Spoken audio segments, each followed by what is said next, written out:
تو استقم علی الدعوت الی الدین، یہ جو دین کی طرف دعوت ہے اس پہ آپ استقامت اختیار کیجئے، کما امرتا، جیسے آپ کو حکم ملا ہے۔ استقامت علی الدین، علی ما امر، اس کا معنی یہ ہے کہ تمام جتنے بھی عقائد ہیں، اعمال و اخلاق، عادات ہیں، معاشرت ہے، اس میں صحیح اعتدال پر قائم رہیں، کسی طرف افراط یا تفریط اس کا ادنا سا میلان بھی نہ ہو۔ اب یہ استقامت بڑی مشکل چیز ہے، استقامت علی الدین کہ ذرہ برابر بھی دائیں بائیں میلان نہ ہو۔ عام لوگوں میں سے کوئی بھی اس طرح کی استقامت اختیار نہیں کر سکتا، کیونکہ عام انسان وہ انبیاء کرام علیہم الصلوات و تسلیمات کی طرح معصوم نہیں ہے، گناہوں سے پاک نہیں ہے، اس لیے ان سے گناہ ہو سکتے ہیں، دائیں بائیں جھک سکتے ہیں، لیکن نبی کریم صلی اللہ علیہ وسلم کو فرمایا کہ آپ نے ادھر ادھر ذرہ برابر بھی افراط و تفریط، وہ اس کا ادنا سا میلان بھی آپ سے نہ ہو۔ صحابہ کرام نبی کریم صلی اللہ علیہ وسلم سے بعض اوقات فرمایا کرتے تھے کہ یا رسول اللہ، ہم آپ کو دیکھتے ہیں کبھی آپ خوشی کی حالت میں ہوتے ہیں، کبھی آپ غمی کی حالت میں ہوتے ہیں، کبھی غصے میں ہوتے ہیں، یا رسول اللہ بعض اوقات آپ مذاق میں ہنسی مذاق کے اندر یا رسول اللہ آپ کچھ گفتگو فرما دیتے ہیں یا غصے میں گفتگو فرما دیتے ہیں، یا رسول اللہ کیا ہم آپ کے ہنسی مذاق والی حالت، اس کی جو احادیث ہیں، اقوال ہیں، اور اسی طرح غم و غصے والی حالت کے اندر آپ کے زبان مبارک سے نکلے ہوئے الفاظ ان کو بھی یاد رکھیں؟ آپ علیہ السلام نے فرمایا ہاں، میں اللہ کا نبی ہوں، میرا غصہ وہ بھی اللہ سبحانہ و تعالیٰ کی مرضی کے مطابق ہوتا ہے، اور میرا ہنسی مذاق وہ بھی اللہ سبحانہ و تعالیٰ کی مرضی کے مطابق۔ وما ينطق عن الهوى ان هو الا وحی یوحى۔ بعض صحابہ کرام نے جب آپ صلی اللہ علیہ وسلم کے بالوں مبارک میں کچھ سفید بال آ گئے تو صحابہ کرام نے ذکر کیا کہ یا رسول اللہ، آپ کے داڑھی سر مبارک کے بالوں میں کچھ بال سفید ہو گئے، تو آپ صلی اللہ علیہ وسلم نے اس موقع پہ فرمایا شیبتنی ہود، مجھے سورہ ہود نے بوڑھا کر دیا۔ اور سورہ ہود ہم پڑھ چکے ہیں، سورہ ہود میں یہ استقامت علی الدین، استقامت علی الدعوہ، اس کا ذکر ہے کہ آپ استقامت ثابت قدم رہیے، استقامت اختیار کیجئے۔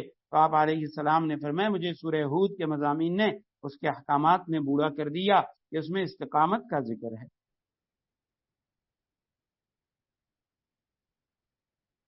اور اس کے بعد تیسرا حکم ولا تتبع اهواءهم، لا تتبع فعل نہیں ہے، اتباع آپ نہ کیجئے، پیروی نہ کریں، احوا ہوا سے ہے، احوا جمع ہے ہوا کی، اس کے معنی ہے خواہشات۔ تو لا تتبع اهواءهم، آپ فریضہ تبلیغ میں کسی مخالف کی مخالفت کی پرواہ نہ کیجئے، آپ ان کی باتوں کو نہ مانیں، ان کی پیروی نہ کیجیے، ویسے بھی نبی کریم صلی اللہ علیہ وسلم نہیں کیا کرتے تھے، لیکن فرمایا کسی مخالف کی آپ کو اس کے مخالفت کی پرواہ نہیں کرنی چاہیے، آپ اللہ کے دین کا کام کرتے رہیے، اللہ سبحانہ و تعالیٰ آپ کی مدد فرمائیں گے۔ وقل، اور کہہ دیجیے، اب چوتھا حکم ہے، آمنت بما انزل اللہ من کتاب، اعلان فرما دیجئے اللہ نے جتنی کتابیں نازل فرمائی ہیں میرا ان سب پر ایمان۔ آمنت بما انزل اللہ من کتاب، جو بھی کتاب اللہ نے نازل فرمائی ہے میرا اس پر ایمان ہے۔ اور اس کے بعد پانچواں حکم وَأُمِرْتُ لِأَعْدِلَ بَيْنَكُمْ، اور مجھے یہ حکم دیا گیا ہے کہ میں تمہارے درمیان عدل سے کام لوں۔ یہاں پہ لِأَعْدِلَ بَيْنَكُمْ، امرت مجہول کا صیغہ، مجھے حکم دیا گیا لِأَعْدِلَ بَيْنَكُمْ کہ تمہارے درمیان انصاف کروں، عدل کروں۔ یہاں عدل کے دو معنی ہو سکتے ہیں، بعض حضرات نے فرمایا عدل سے مراد عام عدل ہے، عام انصاف ہے، تمہارے جو باہمی معاملات ہیں، جھگڑے ہیں، ان میں عدل و انصاف سے کام لوں۔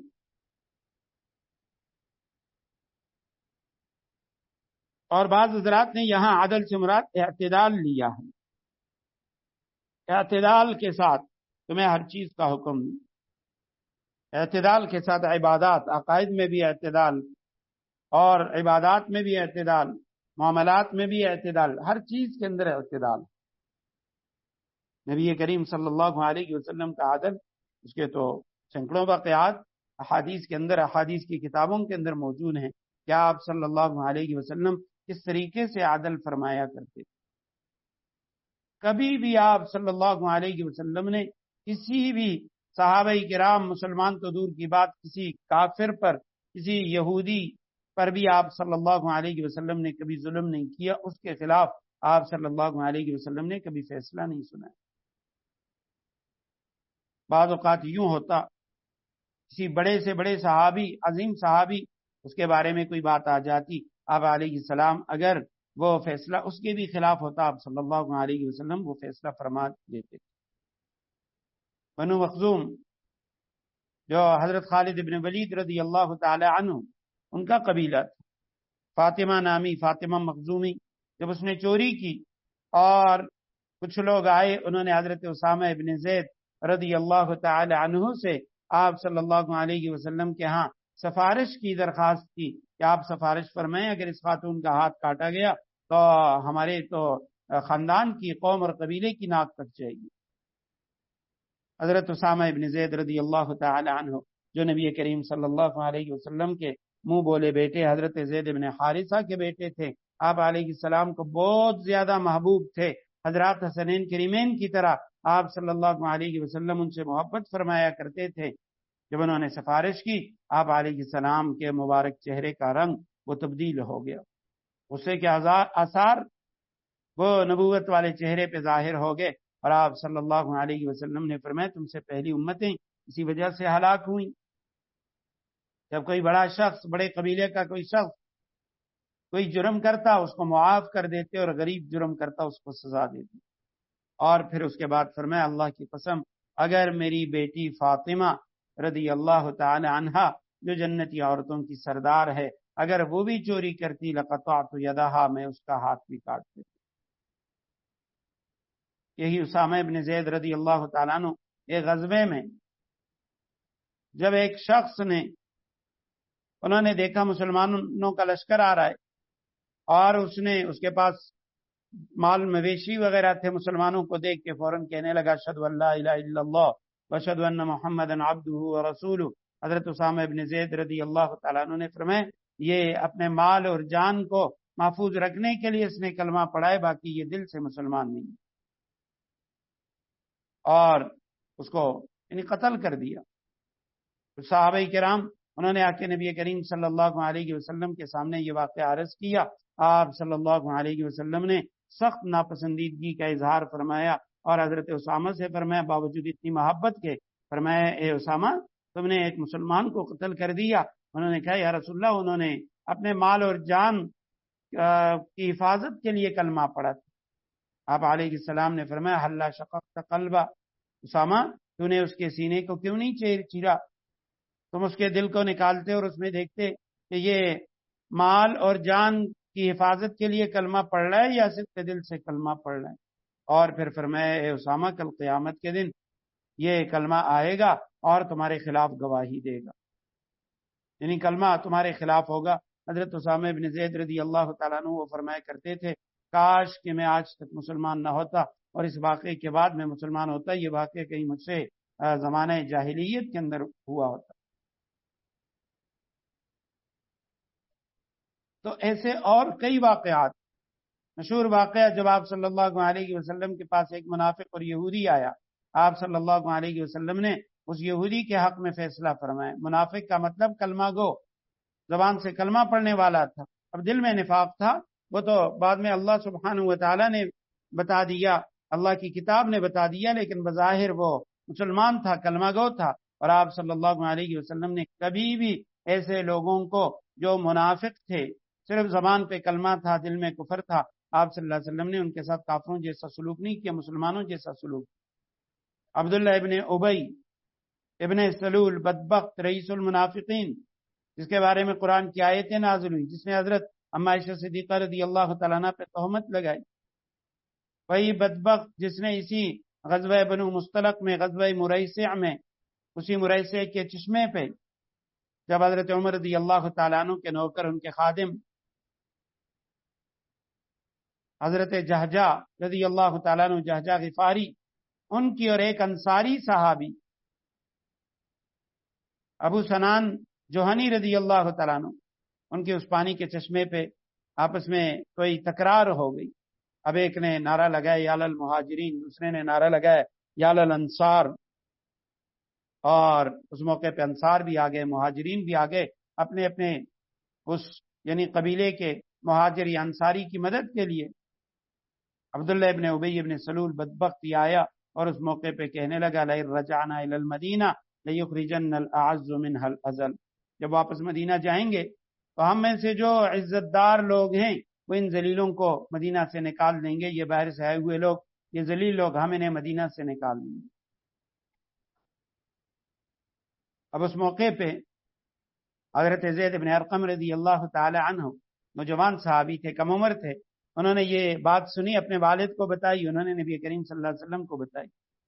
یہ منافق آیا، کچھ منافقین کے ساتھ قسمیں اٹھانے لگا کہ میں نے یہ گفتگو نہیں کی، اور یہ زید بن ارقم جو ہے یہ غلط بیانی کر رہے ہیں، الیاذ باللہ جھوٹ بول رہے ہیں. نبی کریم صلی اللہ علیہ وسلم نے اس کی بات کو تسلیم کر لی. حضرت زید بن ارقم رضی اللہ تعالیٰ عنہ فرماتے ہیں یہ دن اور راتیں یہ مجھ پہ بہت زیادہ تکلیف دہ گزری. میں جس شخص کو بھی دیکھتا دل میں یہی خیال آتا کہ بھئی یہ کہیں گے یہ جھوٹا ہے، اس نے فلاں کے خلاف جھوٹ بولا، اور وہ تو مدینے کا سردار تھا، اس کے لیے تو انہوں نے سونے کا تاج اور پگڑی سجائی تھی، لیکن اللہ کے حبیب صلی اللہ علیہ وسلم مدینہ آئے تو عبداللہ ابن ابی کی یہ جو سرداری تھی اور تاج پوشی تھی تو وہ رہ گئی. حضرت عمر رضی اللہ تعالیٰ عنہ نے اس موقع پہ کہا تھا جب قرآن کی آیت نازل ہوئی، ان منافقین میں سے وہ بھی ہیں جنہوں نے کہا لئن رجعنا الی المدینہ لیخرجن الاعز منها الاذل. پتہ چلا کہ بھئی یہ منافق ہیں، انہوں نے ایسی بیہودہ اور گندی گفتگو کی اللہ کے حبیب صلی اللہ علیہ وسلم اور صحابہ کرام کے بارے میں ایسی بری بات کہی. تو حضرت عمر رضی اللہ تعالیٰ عنہ نے کہا یا رسول اللہ دعنی اضرب عنق هذا المنافق، آپ مجھے اجازت دیں میں اس منافق کی گردن اڑا دیتا ہوں. آپ صلی اللہ علیہ وسلم نے فرمایا نہیں عمر. تو یہ نبی کریم صلی اللہ علیہ وسلم کا عدل، آپ صلی اللہ علیہ وسلم کا انصاف، آپ صلی اللہ علیہ وسلم کا صحابہ کرام کو اسی طرح، یعنی چونکہ لمبا موضوع ہے اور عمومی طور پہ بہت سارے واقعات ہمارے ذہن میں ہوتے ہیں کہ آپ علیہ السلام نے عقائد، اعمال، عبادات، معاملات، معاشرت سب میں اعتدال کا حکم بھی دیا ہے. 3 صحابہ کرام آئے حضرت اما عائشہ صدیقہ رضی اللہ تعالیٰ عنہ کے دروازے، نبی کریم صلی اللہ علیہ وسلم کے اعمال کے بارے میں پوچھا، اور پھر جاتے ہوئے قسمیں اٹھا کے کہنے لگے. ایک نے کہا میں ساری رات عبادت کروں گا، سوؤں گا نہیں. کہ آپ علیہ السلام اللہ کے حبیب ہیں، وہ اگر کچھ دیر سو بھی جاتے ہیں تو تب بھی ان کی عبادت ہماری باتوں سے بہت اعلیٰ ہے. دوسرے نے کہا ہمیشہ روزہ رکھوں گا، تیسرے نے کہا کبھی نکاح نہیں کروں گا. آپ صلی اللہ علیہ وسلم نے تینوں کو بلایا اور تینوں کو آپ علیہ السلام نے اعتدال کا حکم دیا. عبداللہ ابن عمرو ابن عاص رضی اللہ تعالیٰ عنہ کے بارے میں بھی اسی طرح تھے، بہت زیادہ عبادت کرنے والے. ان کی گھر والی نے شکایت کی یا رسول اللہ وہ ساری رات عبادت کرتا رہتا. آپ صلی اللہ علیہ وسلم نے بلایا اور ان کو فرمایا کہ تمہارے اوپر تمہارے نفس کا بھی حق ہے، تمہاری اپنی جان کا بھی حق ہے، تمہاری گھر والی کا بھی حق ہے.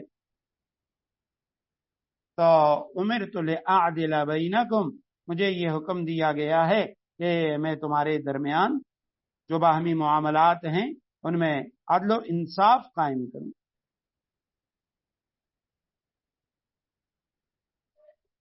وَأُمِرْتُ لِأَعْدِلَ بَيْنَكُمْ اللَّهُ رَبُّنَا، اللہ ہمارا سب کا پالنے والا ہے. وَرَبُّكُمْ، تمہارا بھی رب وہی ہے، تمہیں پیدا کرنے والا، تمہیں پالنے والا، پرورش کرنے والا وہ اللہ ہے. یہ چھٹا حکم ہے. اس کے بعد 7واں حکم لنا اعمالنا وَلَكُمْ اعمالکم، ہمارے اعمال ہمارے کام آئیں گے اور تمہارے اعمال تمہارے کام آئیں گے. ہمارے اعمال کے بارے میں ہم سے پوچھا جائے گا اور تمہارے اعمال کا تم سے پوچھا جائے گا. تو تمہارے اچھے اعمال کا فائدہ تمہیں ملے گا، تمہارے برے اعمال اس کی سزا تمہیں دی جائے گی۔ بعض حضرات مفسرین کرام نے فرمایا کہ یہ آیت کریمہ مکہ مکرمہ میں نازل ہوئی اور اس وقت کفار سے جہاد کا حکم نہیں تھا، تو بعد میں جہاد والی آیت نے اس کو منسوخ کر دیا، لنا اعمالنا ولکم اعمالکم، کیونکہ وہاں پہ حکم یہ تھا کہ جو کافر ہیں اگر وہ دعوت نہیں مانتے، دعوت کو قبول نہیں کرتے اور جزیہ بھی نہیں دیتے تو اب ان کے خلاف قتال کیا جائے۔ لیکن بعض حضرات فرماتے ہیں یہ آیت منسوخ نہیں ہے، اور آیت کا مطلب یہ ہے کہ جب ہم نے حق کو دلائل کے ساتھ، حجتوں کے ساتھ ثابت کر دیا تو اب اس کا نہ ماننا اور صرف عناد کی بنا پہ، ہٹ درمی کی بنا پہ تم نے اس کا انکار کر دینا، فرمایا اب اس کی جو سزا ہے وہ آخرت میں تمہیں ملے گی، تمہارے کفر کا ہمیں کوئی نقصان نہیں ہوگا اور ہمارے ایمان لانے کا تمہیں کوئی فائدہ نہیں ہوگا۔ یہ کفار کے بارے میں، مسلمانوں کے اعمال وہ ایک دوسرے کو فائدہ دیں گے، رشتہ داروں کے اعمال، استاد اور شاگرد، پیر اور مرید، باپ اور بیٹا، اور اسی طرح بیٹا اور باپ، میاں بیوی، اولاد، ان سب کے جو ایک دوسرے کے جو اعمال ہیں، نیک اعمال، وہ دوسروں کو فائدہ دیں گے۔ جیسے کئی آیات ہم نے پڑھ لی، والذین آمنوا واتبعتهم ذریتهم بایمان الحقنا بهم ذریتهم، کہ اگر والدین نیک ہیں یا اولاد نیک ہے یا میاں بیوی میں سے کوئی نیک ہے تو اللہ سبحانہ و تعالیٰ دوسرے کو بھی اس کی جو جنت ہے اس کے اعمال کی بنا پہ وہ جو اعلیٰ درجہ ہے وہ عطا فرمائیں گے۔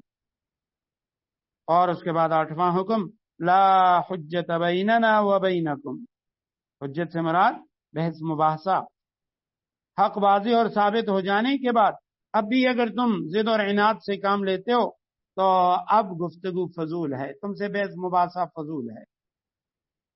اس لیے فرمایا کہ لا حجت بیننا و بینکم، ہمارے اور تمہارے درمیان کوئی جھگڑا نہیں ہے، کوئی بحث مباحثہ نہیں ہے۔ اس کے بعد 9واں حکم، اللہ یجمع بیننا، قیامت کے دن اللہ ہم سب کو جمع فرمائیں گے اور ہر ایک کو اس کے عمل کا بدلہ دیں گے۔ اس کے بعد 10واں حکم، وَإِلَيْهِ الْمَصِيرُ، ہم سب اسی کی طرف لوٹ کر جانے والے ہیں، سب کی واپسی اللہ سبحانہ و تعالیٰ کی طرف ہوگی۔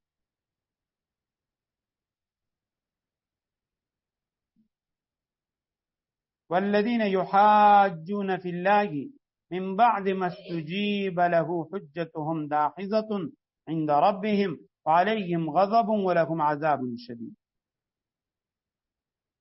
اور جو لوگ اللہ کے بارے میں، یحاجون فی اللہ، اللہ کے بارے میں بحثیں نکالتے ہیں، من بعد ما استجیب له، جبکہ لوگ اس کی بات مان چکے ہیں، حجتهم داحظة عند ربهم، ان کی بحث ان کے پروردگار کے نزدیک باطل ہے، وعلیہم غضب، اور ان پر اللہ کا غضب ہے، ولہم عذاب شدید، ان کے لیے سخت عذاب ہے۔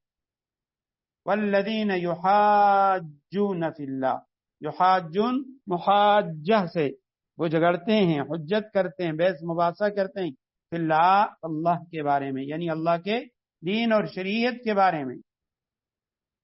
جو لوگ اللہ کے دین اور شریعت کے بارے میں مسلمانوں سے جھگڑا کرتے ہیں، من بعد، بعد اس کے، ما من بعد ما، یہاں پہ ما جو دوسرا ہے یہ زائدہ ہے، من بعد، بعد اس کے، استجیب لہ، یہ ماضی مجہول کا صیغہ ہے، استجابہ، استجابہ کے معنی ہوتے ہیں قبول کر لینا، مان لینا، تو مستجیب، استجیب لہ، اسے مان لیا گیا، اسے قبول کر لیا گیا، دین کے بارے میں کہا جا رہا ہے، یعنی جس کی دعوت کے لیے رسول اللہ صلی اللہ علیہ وسلم کو استقامت کا حکم دیا گیا تو بعد اس کے کہ لوگوں نے ان کی دعوت کو قبول کر لی۔ حجتہم داحظہ، اب جو کافر ہیں ان کی حجت، ان کی بحث، داحظۃ، وہ باطل ہے، گرنے والی، زائل اور ختم ہونے والی، دحظن اسی سے ہے، دحظ کہتے ہیں پاؤں کے پھسلنے کو، ٹھوکر کھا کر گر جانا۔ قرآن کریم میں دوسرے مقام پہ ہم نے پڑھا ہے، وَيُجَادِلُ الَّذِينَ كَفَرُوا بِالْبَاطِلِ لِيُدْحِضُوا بِهِ الْحَقَّ، جو کافر ہیں وہ باطل سے یعنی استدلال کر کے وہ جھگڑتے ہیں، بحث مباحثہ کرتے ہیں تاکہ اس سے حق کو اس کے مقام سے ہٹا دیں۔ تو حجتہم داخلۃ عند ربہم، ان کے پروردگار کے نزدیک ان کی دلیل باطل ہے، بودی ہے۔ جو لوگ اللہ کے بارے میں بعد اس کے کہ اگر اکثر جو حق شناس تھے انہوں نے مان لی اللہ کے دین کو، تو جو لوگ پھر بھی حجت بازی کرتے ہیں ان کے پروردگار کے نزدیک ان کی دلیل بالکل باطل ہے۔ وعلیہم غضب، اور ان پر اللہ سبحانہ و تعالیٰ کا غصہ ہے، اللہ کا غضب ہے۔ وَلَهُمْ عَذَابٌ شَدِيدٌ، اور ان کے لیے سخت عذاب ہے۔ تو اس آیت کریمہ میں فرمایا کہ دین اسلام اور قرآن کی حجت وہ لوگوں پہ تمام ہو چکی ہے جو انصاف پسند تھے، انہوں نے تسلیم کر لیا قرآن کو، دین کو مان لیا، مسلمان ہو گئے۔ البتہ اس کے بعد بھی جو لوگ ضد اور ہٹ درمی کی بنا پہ حجت بازی کرتے ہیں، ان کی جتنی بھی حجتیں اور دلیلیں وہ سب باطل اور گمراہ ہیں، اور وہ یعنی باقی رہنے والی نہیں۔ خصوصی طور پہ یہ جو اہل کتاب بدبخت تھے، یہودی، جنہوں نے نبی کریم صلی اللہ علیہ وسلم کی دعوت کو اس وجہ سے قبول نہیں کیا کہ آپ صلی اللہ علیہ وسلم کا تعلق بنو اسماعیل سے ہے، آپ علیہ السلام کا تعلق بنی اسرائیل سے کیوں نہیں؟ بنو نذیر کا سردار حوی بن اخطب وہ مکہ چلا گیا، غزوہ بنو قریظہ کے اندر یہ مارا گیا تھا۔ حضرت صفیہ ام المومنین رضی اللہ تعالیٰ عنہ ان کے والد ہیں، اور یہ اس کے پاس تورات کا علم تھا۔ ایک نہیں کئی ایسے واقعات ہیں کہ جس میں انہوں نے نبی کریم صلی اللہ علیہ وسلم کی دعوت کو نہ صرف یہ کہ رد کیا، ٹھکرایا، ہر درمی اور ضد کی بنا پہ، قومی عصبیت کی بنا پہ، بلکہ یہاں تک کہ مشرکین مکہ سے کہنے لگا کہ تمہارا دین ان سے زیادہ بہتر ہے۔ احد کے بعد خندق سے پہلے یہ بنو نذیر کے 20 سرداروں کو لے کے مکہ المکرمہ چلا گیا، اور حضرت ابو سفیان رضی اللہ تعالیٰ عنہ اس وقت مسلمان نہیں ہوئے تھے۔ اسی طرح باقی سرداروں سے ملا اور انہیں کہا کہ بھئی آپ لوگ سب مدینہ پہ حملہ کریں، اور میں باقی قبائل کو بھی تیار کرتا ہوں، ہم بھی آپ کے ساتھ ہوں گے، اور مدینہ منورہ کے اندر سے بنو قریظہ وہ بھی تمہارا ساتھ دیں گے۔ مکہ کے لوگوں نے ان سے پوچھا کہ آپ جو اہل کتاب ہیں، آپ کے پاس تورات ہے، اللہ کے ماننے والے ہیں، حضرت موسیٰ علیہ السلام کے ماننے والے ہیں آپ تو بڑے عالم ہیں، ہم تو امی ہیں، آپ ہمیں یہ بتائیں کہ ہمارا دین اچھا ہے یا محمد صلی اللہ علیہ وسلم کا دین اچھا ہے؟ تو بدبخت نے کہا کہ ہمارا دین وہ تو محمد صلی اللہ علیہ وسلم کے دین سے بہت بہتر ہے، اور تم حاجیوں کو پانی پلاتے ہو، بیت اللہ کی خدمت کرتے ہو، اور یہاں پہ حج اور عمرے ادا کرتے ہو، الیاذ باللہ تمہارا دین ان سے افضل ہے۔ حضرت صفیہ رضی اللہ تعالیٰ عنہ کی روایت ہے، جو ان کی بیٹی ہیں، وہ کہتی ہیں کہ ایک موقع پہ جب نبی کریم صلی اللہ علیہ وسلم مدینہ منورہ آئے تو میں نے اپنے چچا کی اور اپنے والد کی گفتگو سنی۔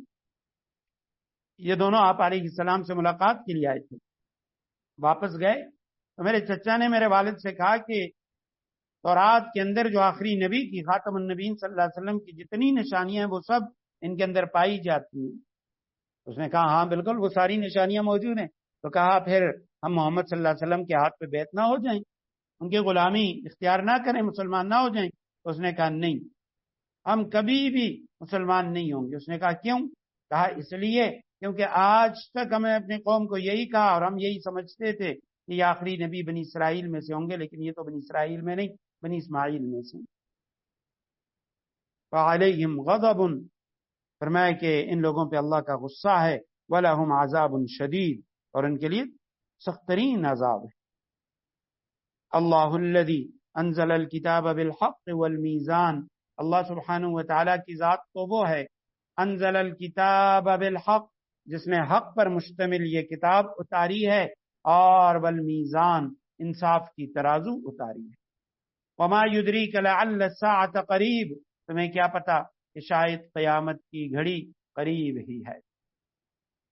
اللہ وہ ہے انزل الکتاب بالحق، جس نے کتاب کو نازل کیا برحق، جس اللہ سبحانہ و تعالیٰ نے کتاب یعنی اتاری کتاب بالحق، سچے دین پر، یا جو کتاب اتاری وہ کتاب حق پر مشتمل ہے، والمیزان، اور اللہ سبحانہ و تعالیٰ نے ترازو کو بھی اتارا۔ میزان ترازو، بعد میں کہا میزان سے مراد عدل ہے، انصاف اور صحیح مساوات کا آلہ، وہ اتارا۔ وما یدریک، آپ کو کیا پتا، لعل الساعۃ قریب، شاید قیامت کی گھڑی وہ قریب ہو۔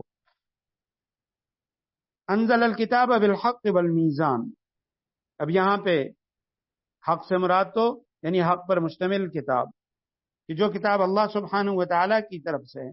البتہ میزان اس کے معنی تو عمومی طور پہ ترازو ہی کیا جاتا ہے، کہ یعنی انصاف قائم کرنے اور حق پورا دینے کے لیے یہ کالا ہوتا ہے۔ عبداللہ ابن عباس رضی اللہ تعالیٰ عنہ نے میزان کا معنی کیا عدل و انصاف، قرآن کو نازل کیا والمیزان عدل و انصاف۔ اور امام مجاہد رحمہ اللہ وہ فرماتے ہیں میزان سے مراد یہاں عام ترازو ہے جس کو لوگ استعمال کرتے ہیں، اور مراد یہ ہے کہ سب کے حقوق کی پوری ادائیگی اور انصاف مراد ہے کہ اللہ سبحانہ و تعالیٰ نے یہ چیزیں اتاری ہیں۔ انزل الکتاب بالحق، اس سے اشارہ فرما دیا حقوق اللہ کی طرف، اور میزان سے اشارہ فرما دیا حقوق العباد کی طرف۔ حقوق اللہ بھی ایک مومن وہ اس کی بھی رعایت رکھتے اور حقوق العباد کی بھی رعایت رکھتے ہیں۔ حقوق اللہ میں کمی آ جائے تو تب بھی ایمان کامل نہیں ہو سکتا، حقوق العباد میں کمی ہو تب بھی ایمان کامل نہیں ہو۔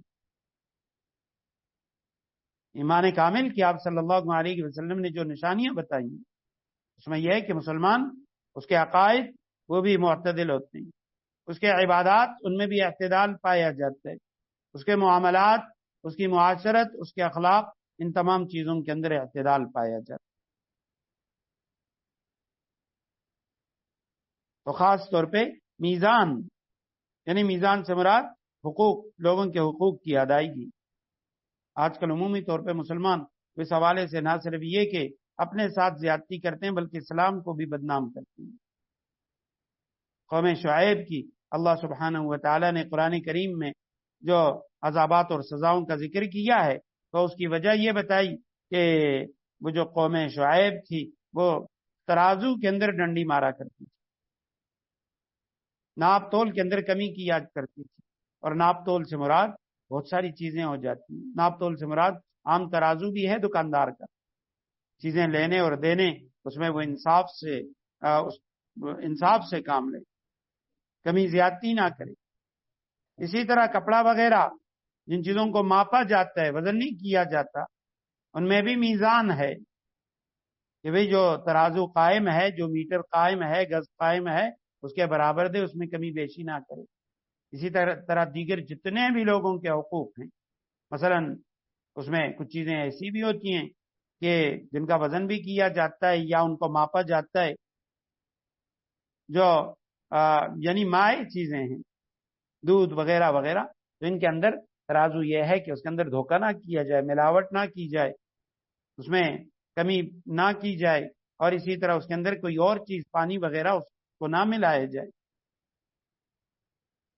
وما یدریک لعل الساعۃ قریب، عمومی طور پہ یہ اس لیے کیا جاتا ہے، لوگ سمجھتے ہیں کہ بھئی میں اپنی معیشت کو بڑھا دوں، مال و دولت کے اندر اضافہ کر لوں، تو اس لیے فرمایا کہ تم یہ کرتے ہو، قرآن سے بھی دور بھاگتے ہو، قرآن کے مطابق فیصلے بھی نہیں کرتے، اور جو حقوق العباد ہیں اس میں بھی ڈنڈی مارتے ہو۔ تمہیں کیا پتا شاید قیامت کی گھڑی قریب ہے۔ ہمارے ہاں عموماً لوگ کیا کرتے ہیں، جہاں دین کے اندر سہولت ہو، آسانی ہو، پھر ہر شخص وہ دعویٰ کرتا ہے کہ جی شریعت کے مطابق ہم فیصلہ کرنا چاہتے ہیں، ہمیں شریعت منظور ہے۔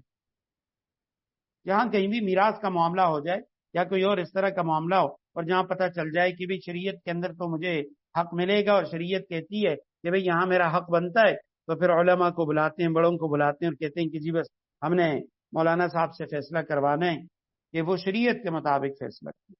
لیکن جہاں پتہ چلے کہ بھئی شریعت کے اندر میں ظالم ٹھہر رہا ہوں، میں دوسرے کے حق کو دبا رہا ہوں، دوسرے کے حصے کو کھا رہا ہوں، اس لیے وہاں علماء کو نہیں بلایا جاتا اور قرآن کے مطابق فیصلہ نہیں کیا جاتا، نہیں، بس جی ہمارے بڑے موجود ہیں، بڑوں نے جیسے فیصلہ کیا، پتہ ہے کہ بھئی ہمیں نقصان ہوگا۔ اسی طرح شادی بیاہ کے معاملات ہیں، غمی خوشی کے معاملات ہیں، فوتیاں ہو جاتی ہیں، اب جن لوگوں کو اللہ تعالیٰ نے وسعت دی ہے، مال وغیرہ وہ دیا ہے، تو اب جب ان سے کہا جاتا ہے کہ بھئی یہ جو تیجا کیا جا رہا ہے، چہلم کیا جا رہا ہے، یہ ہفتے ہفتے جو صدقات اور دیگیں پکائی جا رہی ہیں، یہ اگرچہ ناجائز نہیں ہے لیکن یہ رواجات ہیں، اس پہ ثواب بھی نہیں ہے۔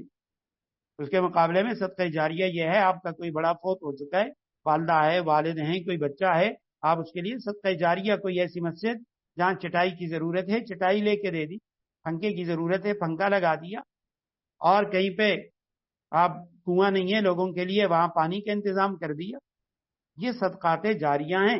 جب تک وہ صدقہ موجود ہے اب اس کو ثواب ملے گا۔ اب ہم کیا کرتے ہیں لوگوں کو دکھانے کے لیے کہ ہاں بھائی لوگ بھی دیکھیں کہ انہوں نے تو اتنی دیگیں پکا لی اور اتنے صدقات کر لیے اور اتنے خیرات کر لیے اور اتنے وقت تک ان کے گھروں سے یہ اس طرح کی یہ دیگیں پکتی ہیں۔ یہ سارے رواجات ہیں، رسومات ہیں۔ وما یدریک لعل الساعۃ قریب، تجھے کیا خبر شاید وہ قیامت کی گھڑی، الساعہ گھڑی کو کہا جاتا ہے، مراد قیامت ہے، قریب کہ قیامت قریب ہو۔ یستعجل بها الذین لا یؤمنون بها والذین آمنوا مشفقون منها، جو لوگ اس پر ایمان نہیں رکھتے قیامت پر، یستعجل بها وہ اس کے آنے میں جلدی مچاتے ہیں، یستعجل بها جلدی مچاتے ہیں اس قیامت کے آنے میں، الذین لا یؤمنون بها جو لوگ اس پر ایمان نہیں رکھتے، والذین آمنوا اور جو لوگ ایمان لائے ہیں، جو قیامت کے ماننے والے ہیں، مشفقون منها اس سے سہمے رہتے ہیں، وہ قیامت کے آنے سے ڈرتے ہیں، وَيَعْلَمُونَ أَنَّهَا الْحَقُّ اور جانتے ہیں کہ وہ برحق ہے، الا سن لو، ارے ان الذین یمارون فی الساعہ جو لوگ قیامت کے بارے میں بحثیں کر رہے ہیں، لفی ضلال بعید وہ گمراہی میں بہت دور چلے گئے ہیں۔ یستعجل استعجال سے عجلت اردو میں بھی ہم استعمال کرتے ہیں، جلدی مچاتے ہیں، جلدی کر رہے ہیں، وہ لوگ کہ جو قیامت پر ایمان نہیں لاتے، جو قیامت کو ماننے کے لیے تیار نہیں، اور والذین آمنوا مشفقون منها جو ایمان والے ہیں وہ اس سے ڈرتے ہیں۔ اشفاق اس کے معنی ہوتے ہیں ڈرنا، مشفق اس کا واحد آتا ہے اسی سے ہے، شفق شفق بھی اسی سے ہے، غروب آفتاب کے وقت جو روشنی تاریکی سے ملتی ہے اس کو شفق کہا جاتا ہے، شفق ابیض، شفق احمر۔ تو اس لیے ایسی محبت جو خوف کے ساتھ ملی ہوئی ہو، مخلوط ہو، اسے شفقت کہا جاتا ہے۔ باپ کا خوف ہوتا ہے بچوں کے دل میں، تو یہ جو باپ کی طرف سے ہوتا ہے وہ شفقت ہوتی ہے۔ خوف تو ہے لیکن باپ کے خوف میں اور اسی طرح دشمن کے خوف میں، ڈاکو کے خوف میں زمین و آسمان کا فرق ہے۔ تو ایمان والے اشفاق ایسی محبت کرنا جس میں ڈر بھی لگا ہو، محبت اور خوف دونوں ہوں، مشفقون منہا وہ قیامت کے آنے سے ڈرتے ہیں، قیامت کے واقع ہونے سے ڈرتے ہیں۔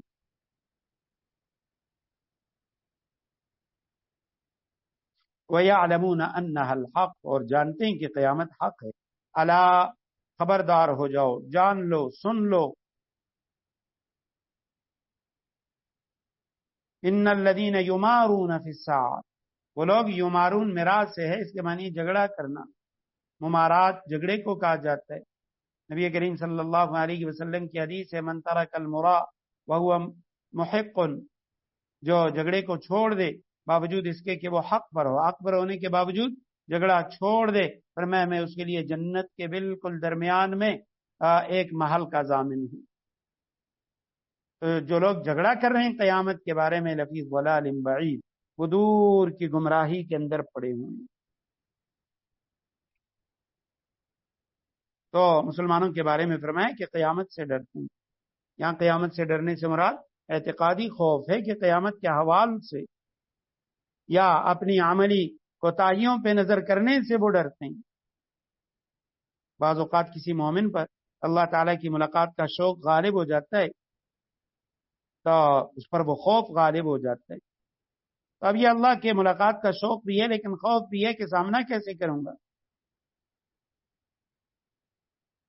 اللہ سبحانہ و تعالیٰ کے سامنے کھڑا کیسے ہوں گا۔ اب امید بھی ہے اللہ معاف فرما دیں گے، بڑے کریم و رحیم ہیں، لیکن ساتھ ڈر بھی ہے کہ اللہ کو منہ کیسے دکھاؤں گا، اللہ کے حبیب صلی اللہ علیہ وسلم کا سامنا کیسے کروں گا۔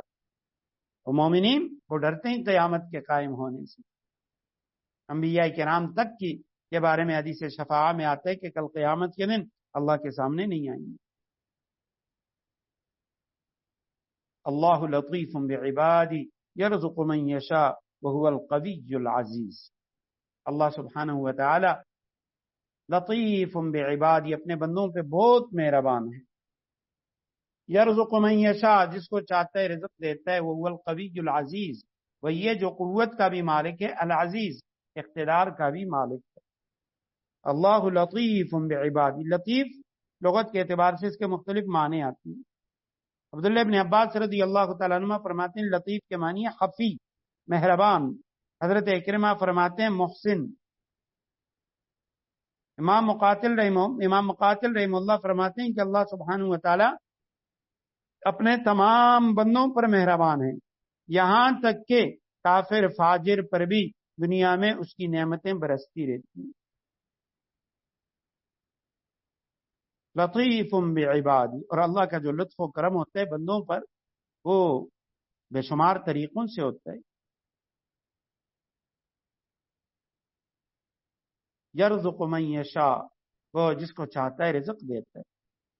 اب اللہ تعالیٰ کا رزق ساری مخلوقات کے لیے عام اور یعنی ان کو شامل ہے. دریا کے اندر خشکی میں رہنے والے تمام جتنے بھی جانور ہیں، حشرات ہیں، ان سب کو اللہ سبحانہ و تعالیٰ رزق پہنچاتے ہیں. لیکن اس آیت میں فرمایا رزق دیتے ہیں جس کو چاہتا ہے. اب اللہ رزق تو سب کو دے رہا ہے، تو جس کو چاہتا ہے رزق دیتا ہے. اس کا مطلب یہ ہے کہ چونکہ اللہ کے رزق کی بے شمار اقسام ہیں تو بقدر ضرورت جو معاش کے لیے ضروری رزق ہے وہ تو سب کے لیے عام ہے، لیکن خاص اقسام جو رزق کی ہوتی ہیں تو وہ اللہ سبحانہ و تعالیٰ اس کے مختلف درجات اور مختلف پیمانے رکھیں خاص رزق کی. اب کسی کو مال و دولت کا رزق زیادہ دے دیا، کسی کو صحت و قوت یہ بھی رزق ہے، کسی کو علم اور معرفت، کسی کو اس کے علاوہ دیگر جتنی بھی چیزیں ہیں، عقل مندی عطا فرما دی ہے، کوئی اور چیزیں عطا فرما دی، یہ سب اللہ سبحانہ و تعالیٰ کا رزق ہے. امام جعفر ابن محمد رحم اللہ فرماتے ہیں اللہ تعالیٰ کی جو اپنے بندوں پہ رحمت و مہربانی ہے وہ دو طرح کی ہے. ایک تو جتنے بھی جاندار ہیں اس کو غذا اور اس کی جو ضروریات ہے وہ عطا فرمانا، اور دوسرا یہ ہوتا ہے کہ اس کا جو پورا رزق عمر بھر کا اللہ سبحانہ و تعالیٰ ایک وقت میں نہیں دیتا. اگر ایک وقت میں سارا رزق دے دیتا کہ پیدائش سے لے کے مرنے تک اس کا رزق ہم نے دے دیا، اب حفاظت کتنی مشکل ہو جاتی، اور کیسے ہم حفاظت کر سکتے تھے. وہ گلنے سڑنے سے اسے کون بچاتا، وہ خراب ہو جاتا. اس لیے اللہ تعالیٰ نے رزق کے اندر یہ بھی اپنی مہربانی اور رحمت کا معاملہ کیا ہے کہ سارا رزق ایک ساتھ نہیں دیتا، بلکہ بوقت ضرورت جب بھی انسان کو ضرورت پڑتی ہے اللہ سبحانہ و تعالیٰ اسی طرح رزق دیتا رہتا ہے. یہ قرآن کریم کی جو آیت کریمہ ہے، آیت نمبر 19 سورہ شورا، علماء نے لکھا یہ بڑا مجرب وظیفہ ہے. معارف القرآن میں مفتی شفیع رحم اللہ نے حضرت مولانا شاہ عبد الغنی پھولپوری رحم اللہ ان کے حوالے سے نقل کیا ہے کہ حضرت حاجی امداد اللہ مہاجر مکی رحم اللہ جو تمام علماء دیوبند کے پیر و مرشد تھے، حاجی امداد اللہ مہاجر مکی رحم اللہ، حضرت مولانا قاسم نانوتوی رحم اللہ جن کو حجت الاسلام کہا گیا، حضرت مولانا رشید احمد گنگوئی رحم اللہ جن کو فقیہ العصر اس زمانے کا سب سے بڑا فقیہ، سب سے بڑا مفتی کہا گیا. یہ سب حضرات تصوف میں حاجی امداد اللہ مہاجر مکی رحم اللہ ان کے قدموں میں بیٹھا کرتے. حالانکہ حاجی صاحب باضابطہ عالم نہیں تھے، مکمل درس نظامی انہوں نے نہیں پڑھی تھی، لیکن اللہ سبحانہ و تعالیٰ نے بہت بڑا مقام عطا کیا تھا تصوف کے اندر. حضرت حاجی امداد اللہ مہاجر مکی رحم اللہ ان سے منقول ہے کہ جو شخص صبح کے وقت 70 مرتبہ یہ آیت کریمہ پڑھے، اس کی پابندی کرے اور اس کا ورد کرے تو وہ ہمیشہ رزق کی تنگی سے محفوظ رہے. یعنی یہ بہت مجرب عمل ہے رزق کے اندر وسعت کے لیے، رزق کی تنگی اور اسی طرح قرض وغیرہ ان سے بچنے کے لیے، رزق کے اندر فراوانی اور کشادگی حاصل کرنے کے لیے روزانہ صبح کے وقت 70 مرتبہ اللہ لطیف بعبادی یرزق من یشاء وهو القوی العزیز، من کان یرید حرث الآخرہ نزد له فی حرثی، جو شخص آخرت کی کھیتی چاہتا ہو، نزد له فی حرثی، ہم اس کی کھیتی میں اور اضافہ کریں گے، ومن کان یرید حرث الدنیا، اور جو شخص صرف دنیا کی کھیتی چاہتا ہو، نؤتہ منہا، ہم اسے اسی میں سے دے دیں گے، اور وما لہ فی الآخرۃ من نصیب، آخرت میں اس کا کوئی حصہ نہیں۔ من کان یرید، جو شخص چاہتا ہو، حرث الآخرہ، آخرت کی کھیتی، حرث کھیتی کو کہا جاتا ہے، جو آخرت کی کھیتی چاہتا ہے، نزد لہو فی حرثی، ہم اضافہ کریں گے اس کے لیے فی حرثی، اس کی کھیتی میں، آخرت کے اندر جتنا بھی اس کے لیے ذخیرہ بن رہا ہے، آخرت کی نعمتوں کے اندر ہم اضافہ فرمائیں گے۔ ومن کان یرید حرث الدنیا، اور جو دنیا کی کھیتی کا طالب ہے، دنیا کی کھیتی چاہتا ہے صرف، نؤتہ منہا، ہم اسے اسی میں سے دے دیں گے، دنیا میں سے، لیکن وما لہ فی الآخرۃ من نصیب، آخرت میں اس کا کوئی حصہ نہیں۔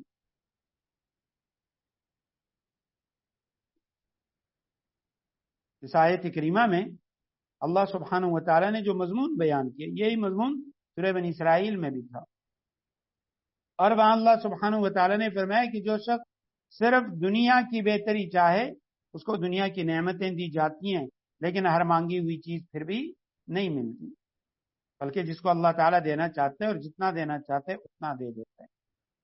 البتہ جو آخرت کا طالب ہے، اسے نہ صرف یہ کہ آخرت ملتی ہے، دنیا میں بھی اللہ نے جو چیز اس کے حصے میں لکھی ہے، جو قسمت میں لکھی ہے، وہ ملتا ہے۔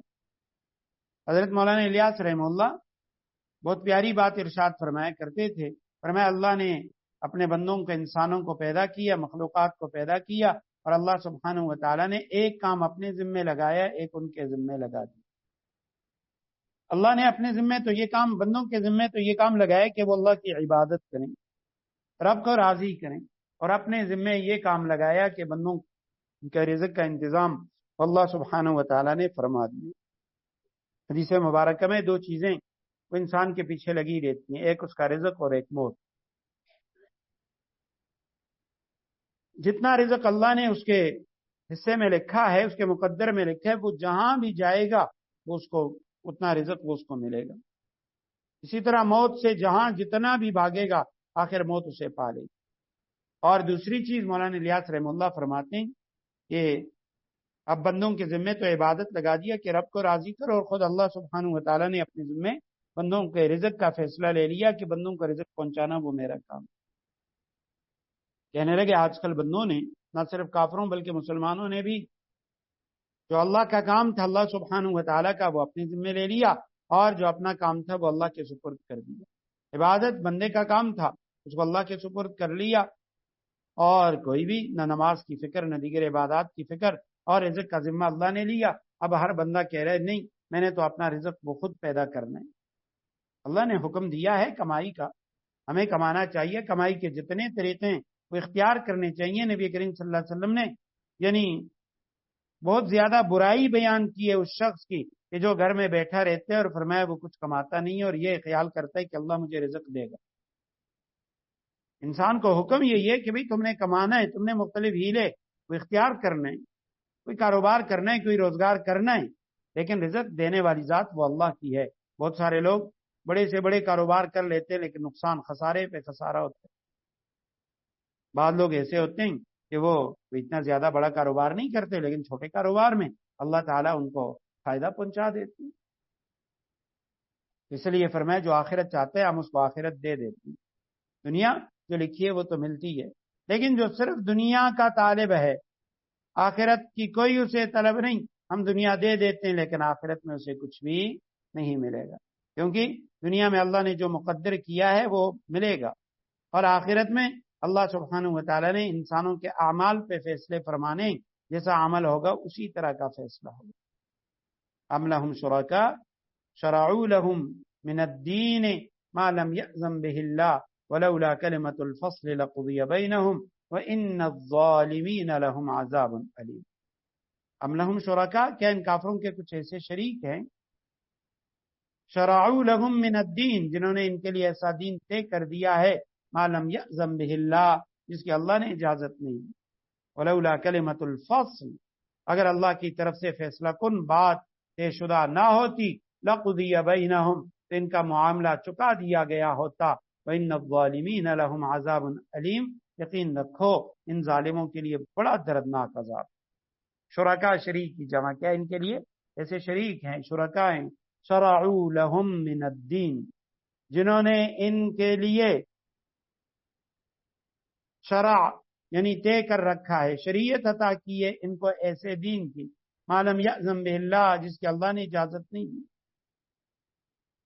ولولا کلمۃ الفصل، اگر فصل کا کلمہ فیصلہ کن بات وہ لقضی طے شدہ نہ ہوتی، عذاب کا فیصلہ، قیامت کا فیصلہ کہ اپنے وقت پہ آئے گا، ان لوگوں کی موت وہ اپنے وقت پہ آئے گی، لقضی بینہم، اگر وہ طے ہو چکا نہ ہوتا تو ان کے درمیان فیصلہ کر دیا جاتا۔ وان الظالمین لهم عذاب علیم، یقین رکھو کہ ان ظالموں کے لیے بڑا دردناک عذاب۔ اب آگے اللہ سبحانہ و تعالیٰ نے اس عذاب کا ذکر کیا ہے کہ وہ عذاب کیا ہے۔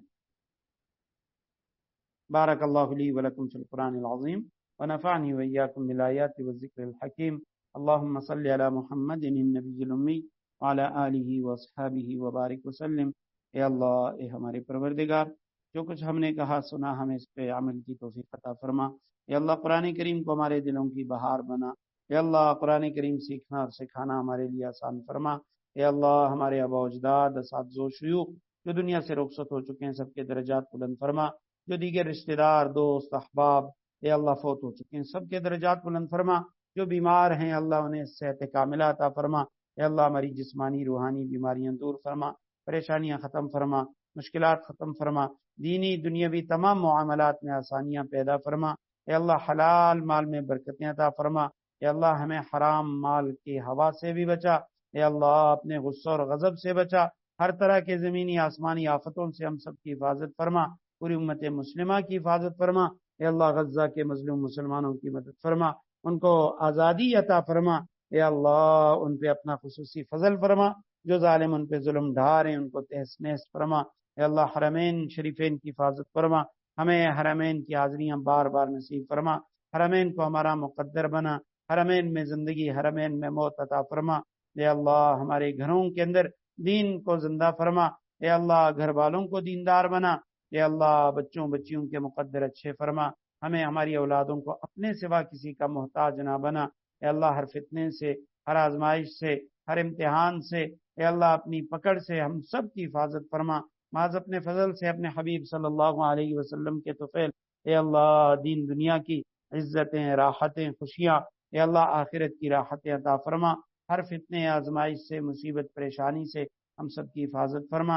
اے اللہ، ہمارے بہت ہی پیارے دوست ہیں تمام بھائی، ان سے ہمارا بڑا اچھا تعلق ہے، ان کا بہنوئی جن کا کئی دن پہلے سعودی عرب میں انتقال ہوا تھا، حضرت جی دامت برکاتہم العالیہ بھی ان کو اپنی دعاؤں میں یاد رکھتے ہیں۔ اللہ سبحانہ و تعالیٰ سے دعا ہے اللہ سبحانہ و تعالیٰ ان کی کامل مغفرت فرمائے۔ اے اللہ، ان کے درجات بلند فرما، پسماندگان کو صبر جمیل عطا فرما، خصوصاً ان کی اہلیہ، ان کے بچے، اے اللہ ان کی مدد فرما۔ اے اللہ، ان کو اپنے جناب سے، اے اللہ محض اپنے فضل سے، اپنے حبیب صلی اللہ علیہ وسلم کے طفیل، اے اللہ ہر طرح سے حفاظت فرما۔ ان بچوں اور بچیوں کے مقدر اچھے فرما، اپنے سوا کسی کا محتاج نہ بنا۔ وصلی اللہ تعالی علی خیر خلقہ محمد وآلہ وصحبہ اجمعین برحمتک یا ارحم الراحمین۔